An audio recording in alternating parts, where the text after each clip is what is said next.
Eile oli vihm natukene segas kaart, läksime kvalli, läksime siukse poolvihma seadega veel, kuna päeva peale sai seadistusi muudetud ja ei saanud väga head seadistust paika. Täna juba oli parem, aga ma arvan, et selles mõttes olukord räägib enda eest, et ei tunne ennast üleliia enesekindlalt, aga praegu ka põhifookus oli lihtsalt rehvide säästmisel, et tuleb 10 ringi lõpuni tulla, sellest, et kiiresti sõita, kõik need sõitjad oskavad, pole küsimustki, aga 10 ringi vastu pidada nende rehvidega on teine küsimus, et kohe esimesest ringist peale ma ei üritanudki liiga palju eest ära sõita, et rehve säästa. Jah, Simo on ikkagi gramm kiirem. Et ma pean veel vaatama siin ikkagi jõudu juurde, aga vähemalt nüüd ma jõudsin nii kaugele, et ma ei jää tõesti eriti maha, et siin sai veermiku ümber tehtud ja nüüd nagu kurvi kiirus on juba päris okei. Aga muidu jah, me sõidame küllaltki samas tempos. Et see rada pole kunagi nii selline turvaline tunne siin sõita, et võtab, nüüd aasta aega pole sõitnud ka, et võtab veits aega, et jälle hoogu nagu või sellist head tunnet tekkida, et saaks nagu tempot ka teha, et esimeses sõidus start läks veits untsu ja siis juba oli vahe sees ja ma proovisin hoida küll niimoodi, et näeks ikkagi sirge peal oleks näha veel, et kunagi ei tea, aga pigem võtsin niimoodi ja natukene proovisin soojaks sõita ennast ja need trajekteed uuesti kõik üles leida. Teise sõitu ei tundnud ootusega, et muudeks võiks vastu saada.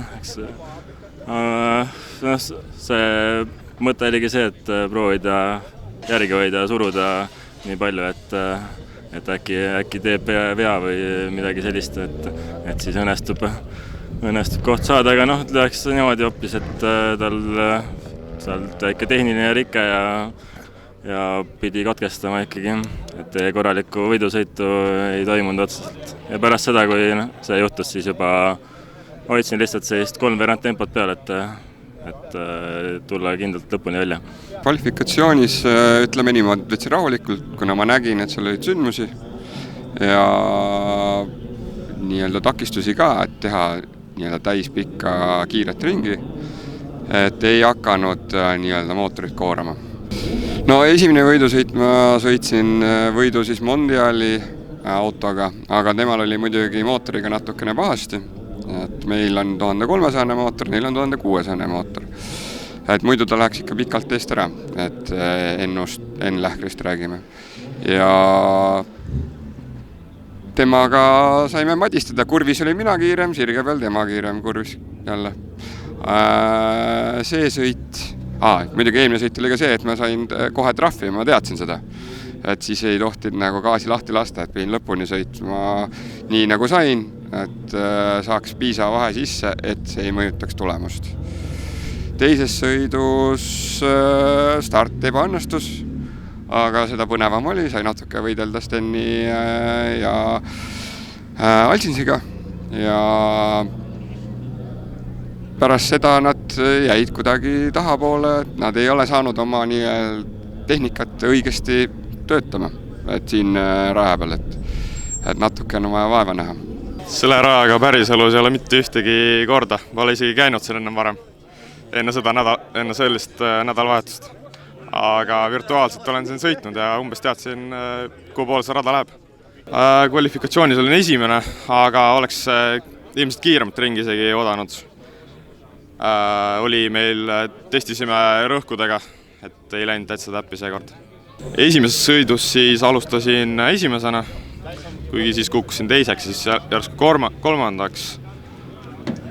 Ja siis suutsin teise kohal oleva kollase autoga kokku panna ja siis läks auto natuke katki, et siis ei olnud kiirust ka enam nii palju, siis ma jõudnud järgi neile. Ja teises sõidus alustasin teisena ja korraks kukkusin kolmandaks, isegi pool sõitu isegi. Aga siis vaatasin, lasin neil siis sehkeldada selle ees, oodates, et midagi juhtub.